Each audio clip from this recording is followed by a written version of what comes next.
I'm a medical director for Stella Center. What I'm trying to do is reduce the misery associated with PTSD. Stellate Ganglion Block has been done since 1926. I personally have been doing it since 1987. The problem has been medically, it's too simple. When people have severe stress, it activates fight and flight system in the brain. Our sympathetic system is overactive. When we numb up the nerves in the neck here, and I do it under ultrasound guidance, it seems to reduce significantly being overactivated. I can certainly geek out, so to speak, as my friends say, about neuroscience of that. Keep in mind, all the drugs that are used, they're FDA-approved drugs for Stellate Ganglion Block. It's a new indication. So there is no pharma attached to this. The drug we use is called bupivacaine. So this is a drug that's used for lumbar epidurals in pregnant women for the last 40 years. It is approved for anesthetic use. All we're doing is we're anesthetizing the ganglion or the nerves in the neck.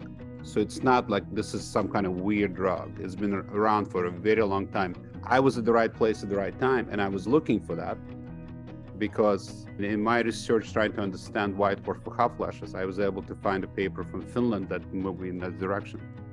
If you think what happens, the amygdala is overactive, and PTSD has been shown in a number of scans. If you reduce the irritation or activation of amygdala, you will have the best judgment call. If the fight and flight systems calm down, people are really able to participate in psychotherapy much better. If you think about why people don't like psychologists, a lot of times when you talk to a psychologist, you have to bring around very uncomfortable feelings, and you feel flushed, you feel angry, you feel all of that.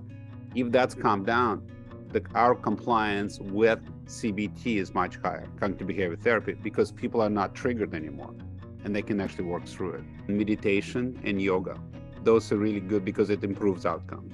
And people can reduce or modify their medications and start reducing the alcohol use. A number of marital difficulties may go away following this type of treatment. The compliance is really high because if somebody comes in and they have an injection done, it's not a big deal. You don't have to keep taking the same pill over and over and over and over. I'm not saying it's going to solve everything, but it can help.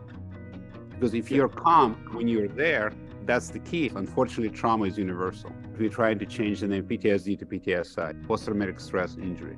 If I scan a brain of somebody who has PTSD, I can tell you they have PTSD. Based on the latest scientific research, that is a biologic change that's measurable and potentially reversible.